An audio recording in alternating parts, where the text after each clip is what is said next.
Que convicção você tem que absolutamente não vai negar, não vai desistir e não vai comprometer de maneira nenhuma? Ela é parte de quem você é profunda e íntima. Ela existe porque Deus tem feito algo incrível em sua vida. Não vai comprometê-la sob nenhuma condição. Dr. Charles Stanley inicia sua série As Convicções pelas Quais Vivemos. Mensagem de hoje, suas convicções pessoais.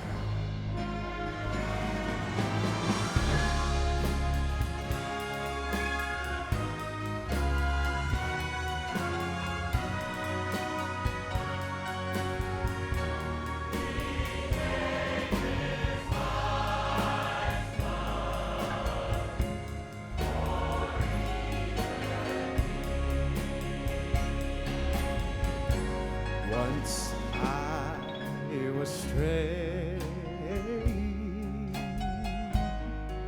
in sin's dark valley, no hope within could I see. Oh yes, then came the Savior, my blessed Savior, to save a poor lost soul just like me.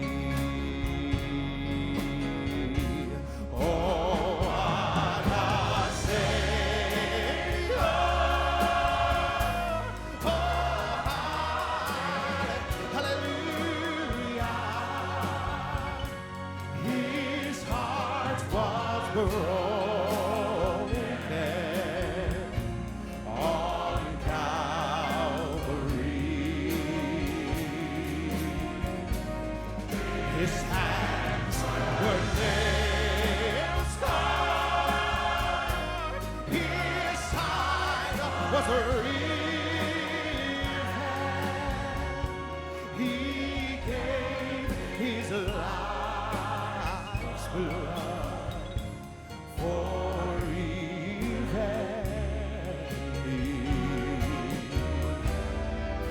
death's chilly waters will all soon be crossing, but His hand, it will lead me safely home. He's gonna lead me home. Then I'll join the chorus in that bright city, and I'll sing of there forever and evermore.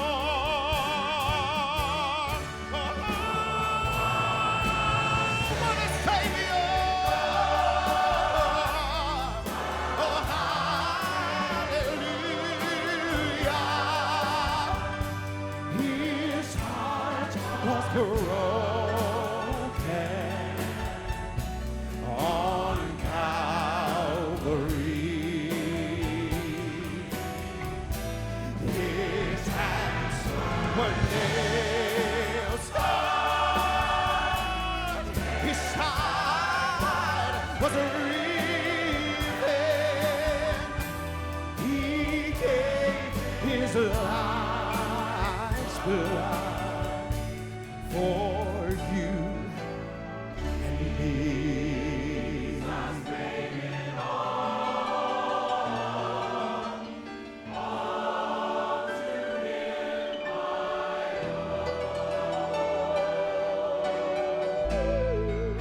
His hand was nail scarred. His side, it was riven.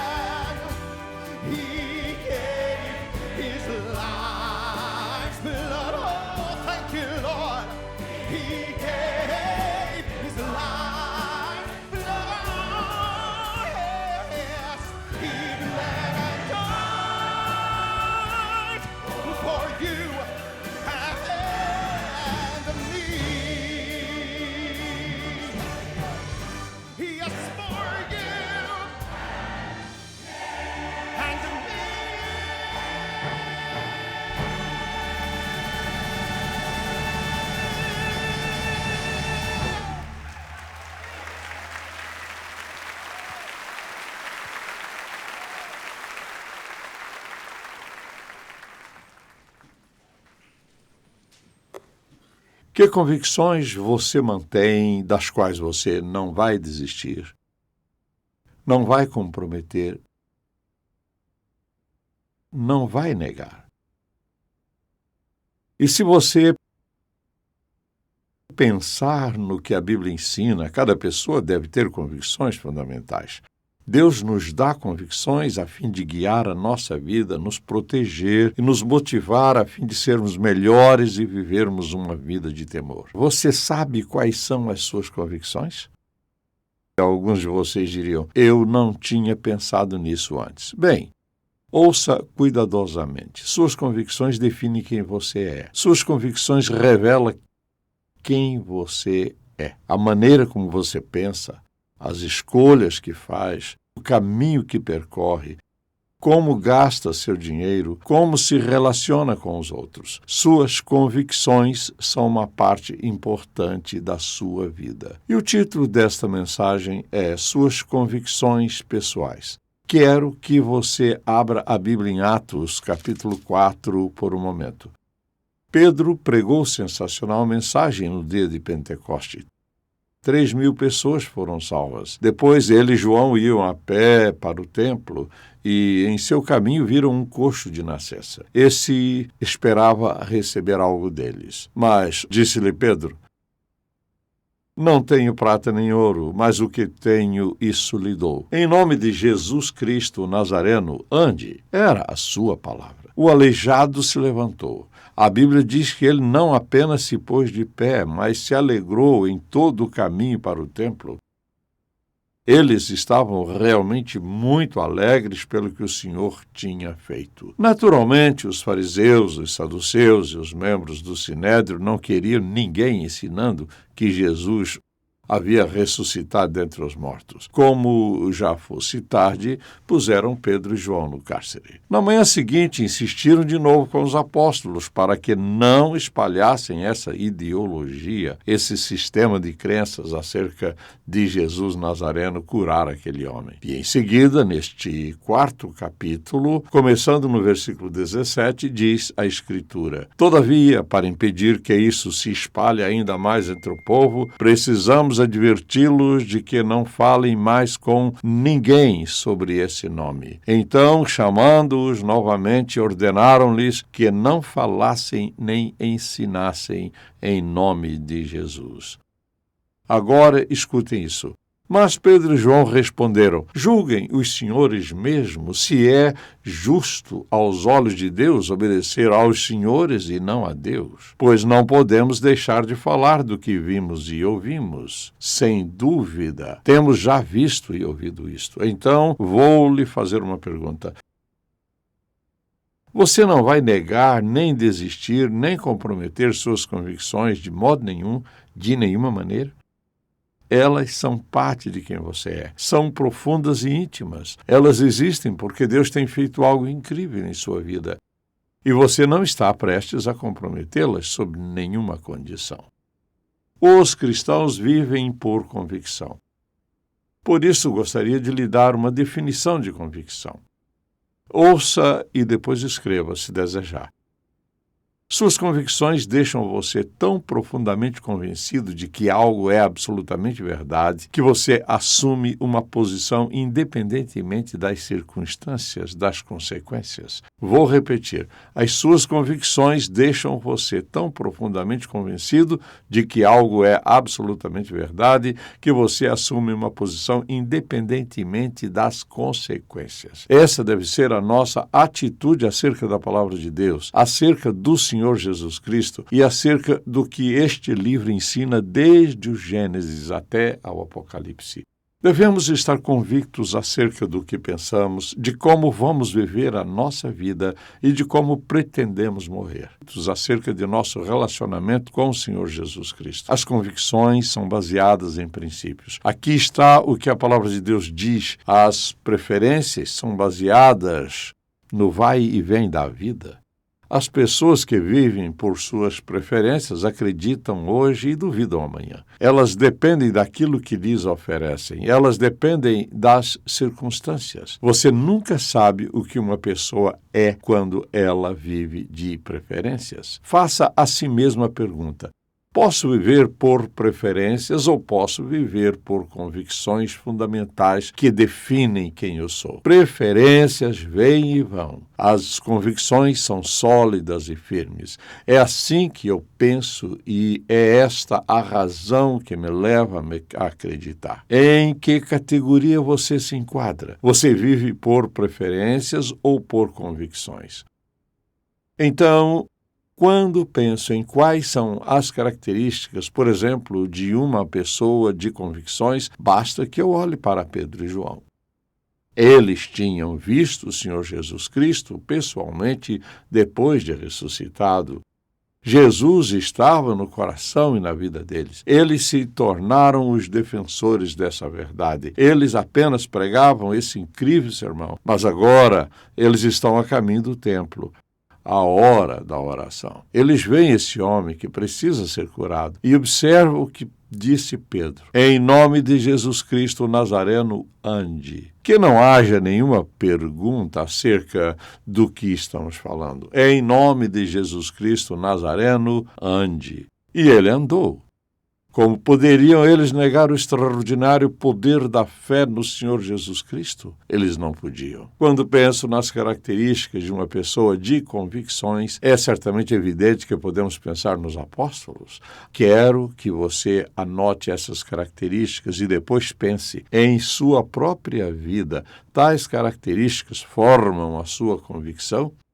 A primeira característica é esta. Se você tem convicções, você sabe para onde está indo. Você tem um sentido de finalidade. Você sabe a quem é submisso, sabe como vai chegar lá. Trata-se de uma caminhada num caminho certo. Você tem convicções. Há certas coisas que se encaixam em sua vida. Há determinadas coisas que absolutamente não encaixam. Se você acredita nesta Bíblia, você não deve ter nenhuma dúvida acerca das atitudes piedosas que deve tomar e do cuidado que deve ter de afastar-se dos pecados que nos rodeiam em todos os lugares. A segunda característica é: a fé em Deus lhe permite viver aquelas convicções. Se você for uma pessoa de convicção, você passa a ter fé na capacidade da palavra de Deus, na veracidade da palavra de Deus. Você vai crer que Jesus Cristo é o Salvador, que ressuscitou dos mortos e vive no coração e na vida de cada pessoa que acredita nele como seu Salvador pessoal. Você tem convicções definitivas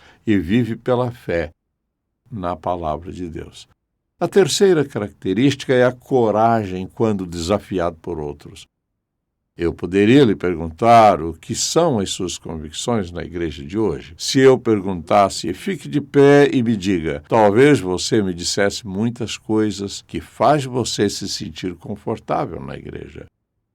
Suponhamos que você vai trabalhar na segunda-feira de manhã e ao seu redor 5 ou 6 pessoas dizem: eu não entendo esses cristãos. Eles acreditam que Jesus Cristo é o único caminho para o céu. Você tranquilamente finge que não ouviu nada. Ou diria, aqui está o que a palavra de Deus diz. Eu sou um seguidor de Jesus Cristo e nunca iria comprometer o meu estilo de vida. Você diria isto? Afirmar isso depende de quanta coragem você tem. Outra coisa que você deve fazer é manter em mente a grande imagem do Cristo ressuscitado. Quando você estiver sendo desafiado em suas convicções, mantenha em mente a grande imagem de um Jesus ressuscitado. Esta é a grande imagem. Se eu falho e nego a minha convicção, nego aquilo em que realmente dizia que acreditava. Quem vai continuar acreditando em Deus se me vê ou me escuta negando tudo aquilo em que sempre disse que acreditava? Assim, quando se trata de características, mantenha a grande imagem em mente.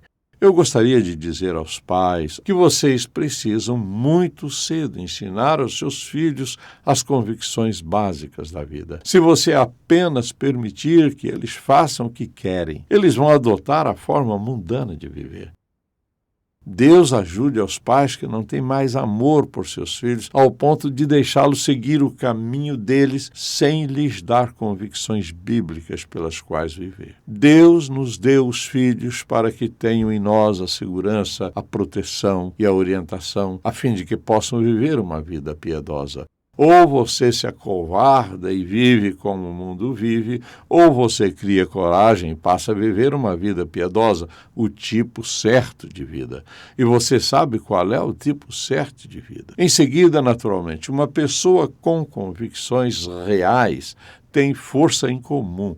Deixe-me dizer por quê. Porque quando você foi salvo, o Espírito Santo entrou em sua vida e o selou como um filho de Deus. É por isso que não estamos preocupados com estar salvo ou estar perdido. Você não pode estar assim preocupado. Você está salvo pelo sangue de Jesus Cristo. Ouviu o que ele diz. Selou você para o dia da redenção, quando ele vai levá-lo para casa. Você é um filho de Deus e tem o Espírito Santo vivendo dentro de você. A obra do Espírito Santo é permitir que você compreenda a verdade e tenha força física, força espiritual, mental e força moral para fazer o que é certo. Você tem o poder de ser capaz de entender o que a Bíblia diz e por que razão ela diz. O poder de suportar a prova quando ela vier, condenando ou deixando em perigo. Jesus disse: quando eu enviar o ajudador, o Espírito Santo dentro de você vai lhe dar poder e direção. Você não está sozinho. Alguém diz: bem, você sabe, eu vivo entre pessoas ou trabalho e sinto que todos são por mim. Esqueça. Se você for um filho de Deus, você não pode ter todos do seu lado. Você está selado e habitado pelo Espírito Santo. Ele prometeu estar com você em todas as suas necessidades. Assim, ele vai ser uma força que vai assustar você. Você vai dizer: bem, eu não sabia que eu tinha realmente quem me defendesse assim. Sim, você tem. Vamos apenas pensar por um momento: por que razão temos comprometido nossas convicções? Quem, por exemplo, não faz isso em seu escritório ou onde quer que seja? Por que você, mesmo sabendo o que é certo fazer, diz: mas eu vou fazer de qualquer maneira? Porque sacrificamos as nossas convicções. Pense que há 4 razões básicas, e aqui está a primeira: receio de críticas. Você vai trabalhar amanhã e o que os colegas estão dizendo é de bebida, de música mundana, de sexo. Alguém diz: eu sou casado, mas estou certo que tive um bom tempo com aquela garota na última noite. O que você diria? Você diria que esta não é uma maneira sensata de viver? Assim, porque temos receio de críticas, aqui está o que fazemos. Você sabe, eu compreendo, todo mundo é diferente. Seus colegas dizem que eles têm o seu direito, que as moças têm o seu direito, e que eles têm o seu direito de pensar o que querem. Eles têm esse direito, mas isso não é o que você deve dizer como um crente. O que você deve dizer é: vocês já pensaram acerca do que Deus pensa sobre o que vocês estão fazendo? Não me venha com essa coisa de Deus, mas eu devo dizer-lhes isso de qualquer maneira. A sua motivação é ajudá-los. Acho incrível ouvir as conversas do povo, de gente absolutamente ímpia, que quer ter a certeza de que ninguém se opõe ao direito deles de ouvir o que querem e de fazer o que querem. Eles têm o direito de acreditar no que querem acreditar? Sim, eles têm. Mas eu tenho o direito e a responsabilidade de, pelo menos, dizer que existe outra maneira de viver. E a outra é a maneira que Deus quer. Mas temo as críticas. Então entra em cena o medo do fracasso. Algumas pessoas não mantêm as suas convicções porque pensam: suponha que eu falhe, suponha que meus amigos me abandonem. Em outras palavras, por causa deles você teme o fracasso. Eles já comprometeram a convicção porque eles irão falhar no seu relacionamento com o tipo de amigos que eles pensam que têm. Ouça, estamos sendo o tipo de amigos que os nossos outros amigos precisam? Eles podem não querer a nossa amizade, mas precisam dela. A maioria das pessoas não está disposta a defender suas convicções, por medo de falhar, medo de críticas e medo de rejeição. Eles vão me rejeitar.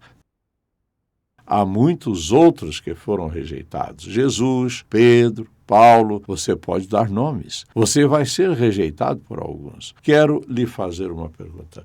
Se você tivesse de viver de modo a agradar a Jesus Cristo e guardar os mandamentos dele, fazendo a vontade dele, porque ele tem o melhor plano para você, não seria preferível que você tivesse um pouco de objeção e de rejeição do que simplesmente desistir de tudo o que Deus tem para você só porque você quer agradar a uns poucos? Pense nos que estão fazendo o segundo grau, por exemplo. Lembro que o Senhor me mostrou isto muito cedo. Sou grato por isso. É incrível quanta coisa acontece na escola. Eu me lembro do que o Senhor me mostrou há muitos anos. Lembro isso. Essa multidão, depois da formatura, talvez você nunca os verá de novo. Portanto, tudo o que acontece com eles atingirão você o resto da sua vida. Eles não se importam. Eles vão embora. Tudo o que acontece é pura miopia. Você fica disposto a ceder coisas que você sabe que não é certo, porque você deseja ganhar um amigo ou obter reconhecimento. Ou eu caí nessa, fiz isso, quando eles não se importam com o que foi feito. Suponha que você tome decisões a favor de alguém que você não vai ver daqui a um ano ou daqui a um mês. Você vai tomar uma decisão imoral e não vai ver aquela pessoa nunca mais. Você não concorda que é absolutamente insensato e estúpido que você sacrifique a sua pureza ou o que quer que seja em favor de alguém que nunca mais verá? O resultado é tudo isso. O que acontece às nossas convicções? Naturalmente, o receio da perda. Se defendo as minhas convicções, corro risco de perder meus amigos. Eles não são seus verdadeiros amigos. Verdadeiros amigos, se você os tem, não vão desobedecer a Deus. Eles não são seus amigos. E isso não ocorre apenas com jovens, mas também adultos. Tenho que fazer assim, porque assim e assim é como vou fazer parte dessa maravilhosa, incrível e rica multidão. Tenho de acreditar no que eles acreditam. Não, você não tem de segui-los nas suas crenças. Eles não são seus amigos. Ouça, qualquer pessoa que rejeita Jesus Cristo não é seu amigo. Sejam eles quem for. Assim, gostaria de dizer que nesta geração este é o momento do povo de Deus assumir uma atitude firme e forte em defesa da fé e não se importar com as consequências. Então, ouça, você e eu devemos ver a face do Senhor Jesus Cristo, sendo fiéis a Ele e à sua palavra, e seja o que Deus quiser.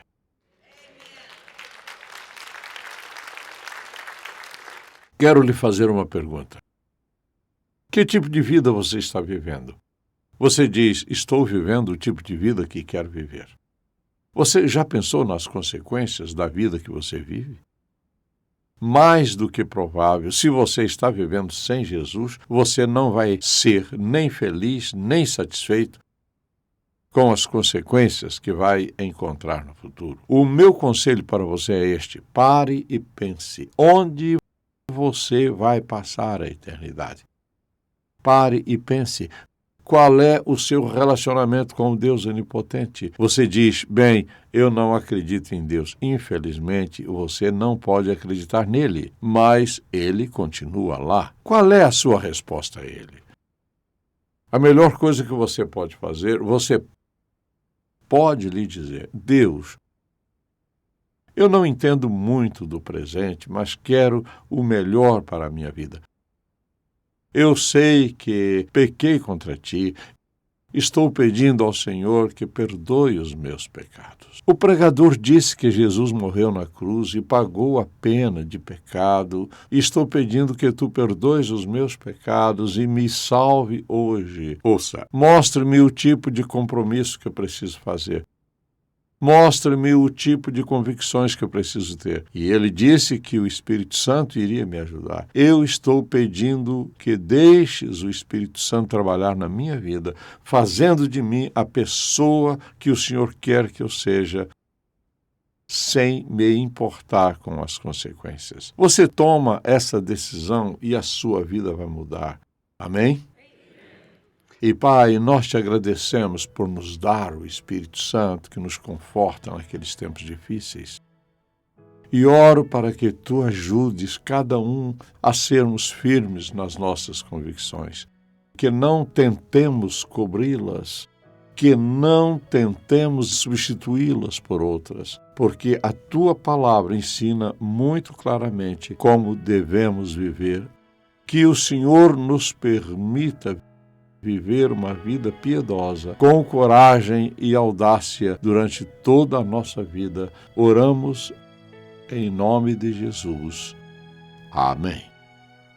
Se você foi abençoado pelo programa de hoje, por favor, visite-nos em ministérioemcontato.com. Ou se você deseja receber uma oração, ligue 0800 891 3597. Dinheiro, relacionamentos, fé, emprego, teologia. Se você tem perguntas difíceis, Dr. Charles Stanley tem respostas bíblicas em seu Manual para a Vida Cristã. Este abrangente manual é a sua fonte de respostas para as questões da vida cristã e da doutrina. Prático, bíblico e fácil de usar, o Manual para a Vida Cristã de Charles F. Stanley é o livro que você vai consultar sempre e sempre. Solicite o Manual para a Vida Cristã no InTouch.org. Não há melhor maneira de viver a vida do que viver cada dia na presença de Deus. A Bíblia, Princípios de Vida, de Charles Stanley, traz a você quase 50 anos de ministério de ensino bíblico. Esta obra inclui apresentações de livros, explicações de passagens-chave da Bíblia, mapas históricos, respostas às perguntas, 30 princípios de vida do Dr. Stanley e muito mais. Melhore o seu tempo de silêncio com o Senhor, com a Bíblia Princípios de Vida. Também disponível em letras grandes em InTouch.org Store. But they kept working and working. Up, up, up went the walls. God is so good that he wanted to make a whole universe that would show his goodness. So he did. The waters rose higher and higher, washing away everything but the ark. At night, the tall cloud turned into a glowing, fiery pillar, a massive nightlight. And every evening, God sent flocks Veja of... as histórias de every Deus evening, vindo à tona. God sent- Solicite o livro de histórias do grande amor de Deus.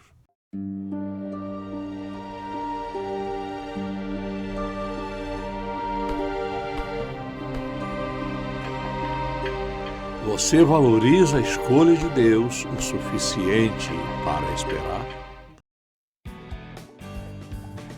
Tocando o mundo com uma paixão por Deus e compaixão pelas pessoas. Em Contato com o Dr. Charles Stanley. É uma produção da InTouch Ministries, Atlanta, Geórgia, Estados Unidos.